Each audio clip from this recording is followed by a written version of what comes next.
Mister Gupta ठीक कहते हैं, तुम उनसे नहीं अपने आप से परेशान हो नीतू। क्या बात है? पता नहीं, मेरे खुद समझ में नहीं आता कि मुझे बार बार गुस्सा क्यों आ जाता है। देख नीतू, किसी को भी बिना वजह गुस्सा नहीं आता। तेरे गुस्से की भी कोई ना कोई वजह तो जरूर होगी। तो मुझे बता ना, क्या बात है? शायद मैं बहुत अकेलापन महसूस करने लगी हूँ।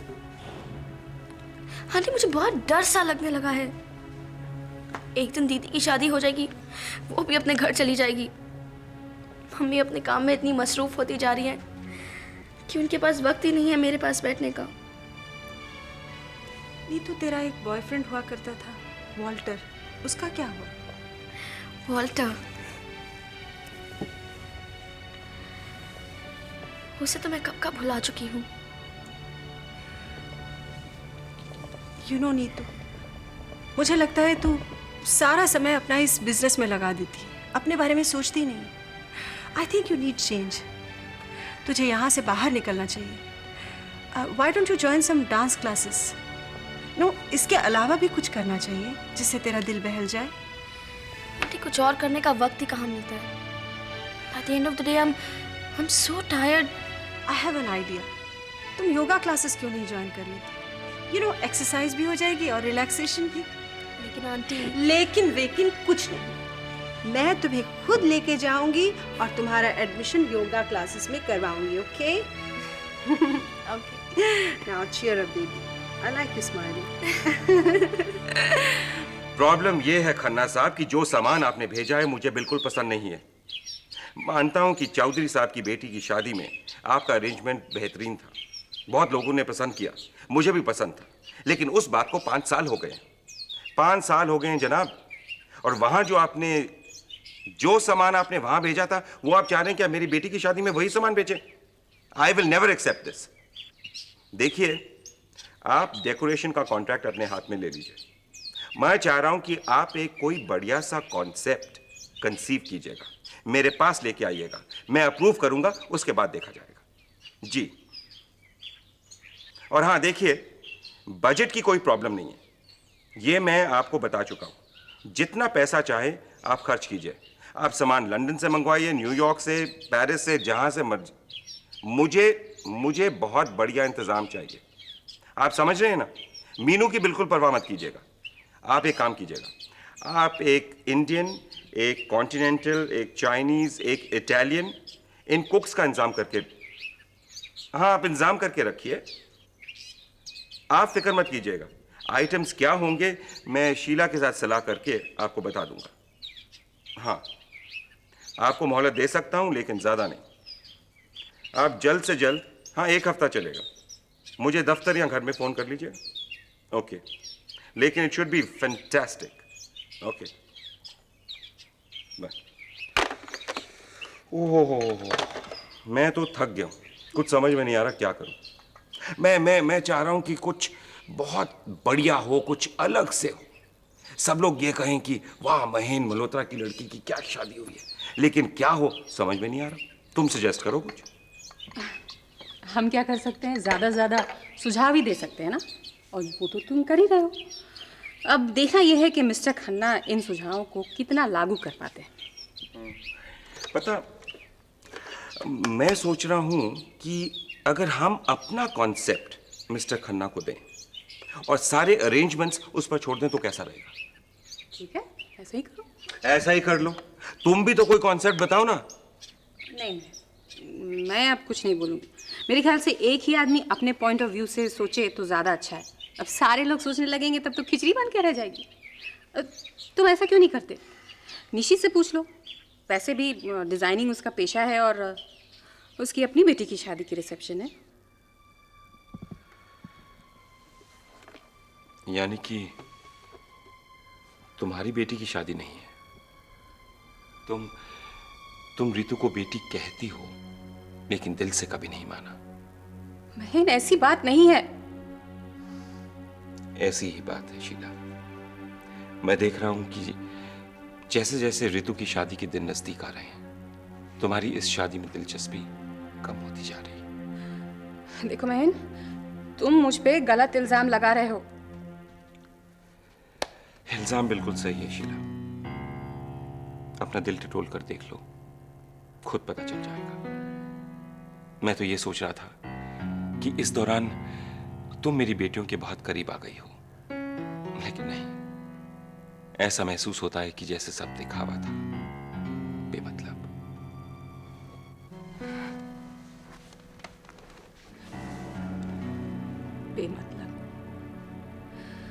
बेमतलब तो बहुत सी दूसरी बातें भी साबित हो गई हैं। क्या? रितु की शादी की खुशी ने मेरे अंदर एक सपने को जन्म दिया था कि शायद एक दिन 20-25 साल बाद करीब मेरे बेटे की भी शादी होगी। रितु मेरी बेटी जैसी नहीं, रितु और नीतू दोनों मेरी बेटियां ही हैं। लेकिन वो जो हमने बेटा गोद लेने का फैसला किया था, वो तो नहीं हुआ ना। यानी ये माँ कभी भी पूरे हक से अपने औलाद की शादी नहीं देख पाएगी।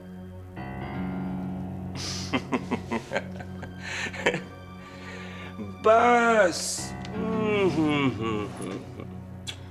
इतनी सी बात के लिए आप इतना रूठ गए? जानती हो, मैं तुमसे वादा करता हूं, तुम्हारा बेटा भी होगा और हम दोनों उसकी शादी भी करेंगे।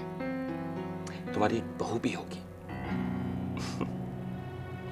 देखो, आई एम सॉरी, बेटी की शादी में बेटे को थोड़ा सा इग्नोर कर दिया, लेकिन इसका मतलब ये नहीं कि तुम्हारा सपना पूरा नहीं होगा। Smile. हाय ऋतु। हेलो सुनील। अरे इतना भी गिल्टी महसूस करने की जरूरत नहीं। इस बात का गिल्ट? मुझे इनवाइट करना भूल गए। शायद तुम्हें लग रहा होगा कि मैं नाराज हूँ। मैं हूँ थोड़ी, लेकिन इतनी भी नहीं कि तुम लोग इतना खामोश हो जाओ। आप किस इनविटेशन की बात कर रहे हैं? अरे तुम लोगों ने शादी कर ली और मुझे इनवाइट भी नहीं किया। हमने अभी तक शादी की नहीं है। ओह, क्यों, कोई प्रॉब्लम है क्या? मुझे लगा तुम लोग शादी करने वाले थे। नहीं, हम लोग शादी करने वाले हैं। अच्छा, यानी थोड़ी डिले हो गई है। बहुत डिले कर रहे हो तुम लोग। सब कुछ ठीक तो है ना? आप फिक्र मत कीजिए, डोंट वरी, सब कुछ ठीक है। खैर, तुम लोग शादी करो और मुझे इनवाइट करो या ना करो, मैं अभी से तहे दिल से मुबारकबाद देती हूँ। आपके पास दिल है? ये अभी आपको साबित करना बाकी है।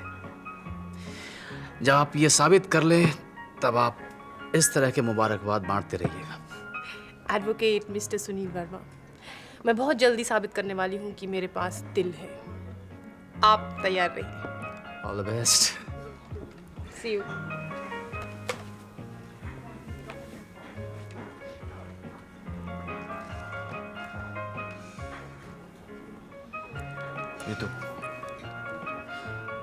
तू ऐसा फैसला मत लो तुम। मैंने इस फैसले के बारे में दोबारा सोचा। ये और भी ज्यादा पक्का हो चुका है। मुझे या तुम्हें माँ और बाबूजी को सब कुछ बताना है, और वो भी शादी से पहले। तुम्हें इसमें क्या फायदा दिखता है, जरा तुम मुझे बताओगी? नुकसान जो दिखता है वो बताती हूँ। सुनील, प्लीज समझने की कोशिश करो। कल जब नीतू के केस की सुनवाई शुरू होगी तो हर तरफ यही बातें, यही चर्चे। कल जब उन्हें इस बात का पता लगा तो ना वो तुम्हें माफ करेंगे और ना ही मुझे। शादी से पहले उनकी नजरों से गिर जाना मुझे मंजूर है। शादी के बाद मैं ये सह नहीं पाऊंगी। सब कुछ इतना अच्छा चल रहा था, तुमने इतना उलझा दिया है। ये उलझन आज नहीं तो कल आनी ही थी ना सुनील। तो क्यों ना हम उसे आज ही सुलझा दे। ठीक, और मैं जाकर मम्मी पापा से इस सिलसिले में बात कर लूंगा। कब? अरे सोचने का मौका तो दो मुझे। मैंने कहा ना, मैं बात करूंगा। ठीक है, लेकिन तुम्हारे बात करने के बाद ही हमारी शादी होगी, ये याद रखना।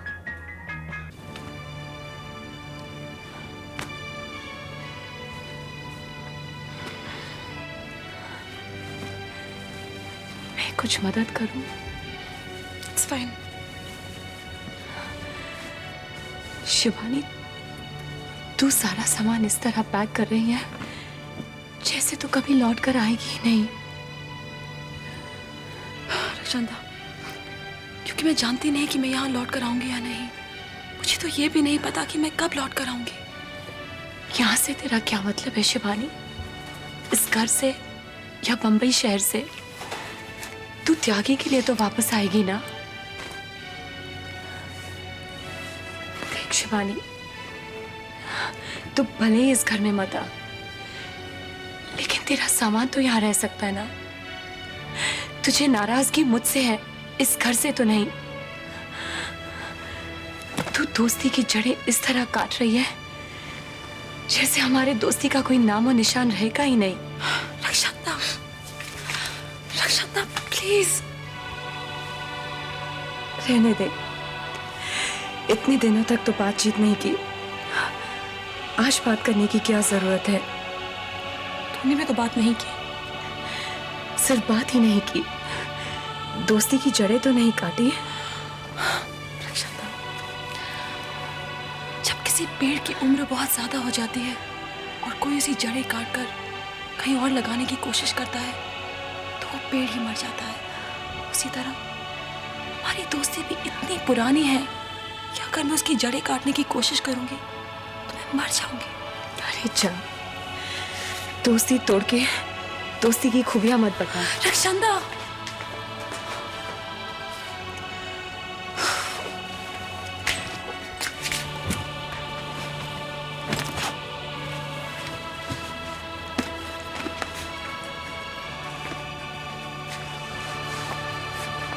तूने अपनी सारी ड्रेसेस पैक कर ली हैं।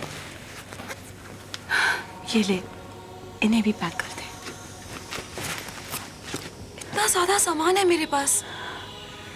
इसका मतलब है तू इन्हें नहीं ले जाएगी? अच्छा बाबा, मैं तेरा सारा सामान ले जाती हूँ और अपना सारा सामान यहीं छोड़ जाती हूँ, ठीक है? और एक बात याद रखना, मैं बॉम्बे वापस आऊंगी तो पहले तेरे लिए, फिर त्यागी के लिए। शिवानी, जब हम दोनों एक दूसरे के बगैर नहीं रह सकते तो फिर ये जुदाई का नाटक कैसा? दोस्ती को और गहरा करने के लिए। अच्छा सुन, तेरे पेरेंट्स को कोई मैसेज देना है? नहीं शिवानी, बिल्कुल नहीं। तू उनसे नहीं मिलेगी। But they'll know I've come back. नहीं शिवानी, अगर वो तुझसे मिलने आए और अगर उन्होंने मेरे बारे में पूछा तो तू उन्हें कह देना कि तुझे कुछ पता नहीं। और एक बात याद रख, उन्हें हरगिज़ नहीं बताना कि मैं बंबई में हूं, ओके?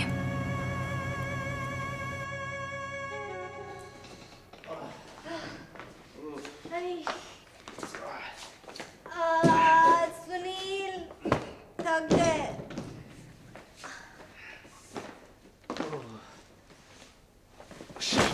पानी पियोगे क्या? ये भी कोई पूछने की बात है कि पानी पियोगे? बिना कहे पानी लेके आ जाया करो। ये तुम्हें एकदम से क्या हो गया? जो हफ्ते भर बाद होना था वो अभी से हो गया है। हफ्ते भर बाद? पर सुनील क्या? शादी, और क्या शादी। हफ्ते भर बाद ये सुनील बाबू पतिदेव हो जाएंगे, तो पति होने की रिहर्सल कर रहा हूं।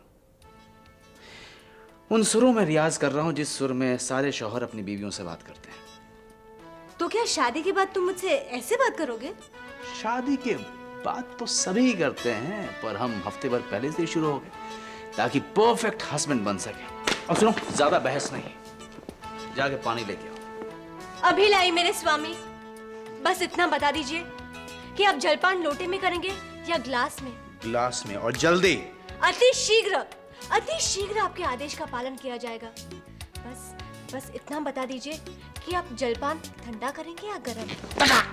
कमीनी, उल्टा, तो मुझे उबलते हुए पानी में मारना चाहती है? क्षमा देवता क्षमा, मेरा मतलब ये नहीं था। ठीक है, मिश्रित जल लेकर आओ, ठंडे जल में साधारण जल मिलाकर, समझी? अब जाओ। अभी लाई मेरे प्राण, अभी लाई। जाओ। सुनो, तुम शादी के बाद भी मेरे साथ ऐसे ही रहोगे? मैं तो जीवन भर आपके चरणों की धूल बनी रहूंगी। लेकिन लगता है कि मेरे प्राण वल्लभ से ये नाटक नहीं हो पा रहा। क्षमा क्षमा देवी, आई एम सॉरी। हो गया मुझसे, अब ये नाटक नहीं हो रहा है। तुम तो लगता है जैसे कि पति देव के सारे पर्यायवाची शब्द रट चुकी हो। पानी मिलेगा प्रिय? जी प्रियतम। कम ऑन नाउ, गो। यार शादी के पहले जब ये हाल है, पैसा गया, एनर्जी गई, तब तो लगता है कि शादी को जरा पोस्टपोन करना ही पड़ेगा। पानी। ओके।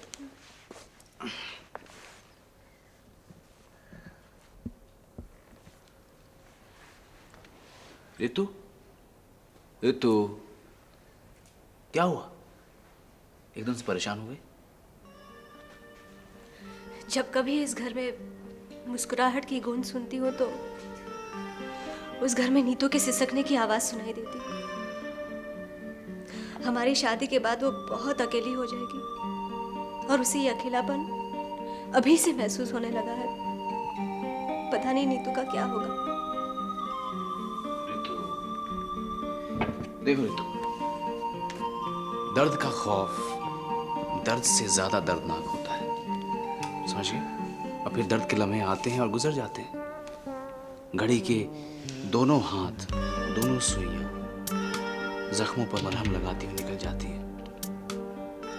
और देखो ना, नीतू में हाल फिलहाल में काफी तब्दीलियां आई हैं। नीतू अब वैसी रही नहीं जैसा हम उसको समझते हैं। वो अब सारी परेशानियों का सामना करने के लिए तैयार है। So don't worry. लेकिन सुनील, हमें नीतू का ख्याल रखना पड़ेगा। जब कभी उसे हमारी जरूरत हो तो हमें उसके पास रहना। ऋतु, ऋतु, ऋतु, नीतू का और तुम्हारी मम्मी का ख्याल रखना मेरे लिए तुम्हारा ख्याल रखने के बराबर है, क्योंकि ये दोनों मेरी ऋतु का ही तो हिस्सा है। Don't worry.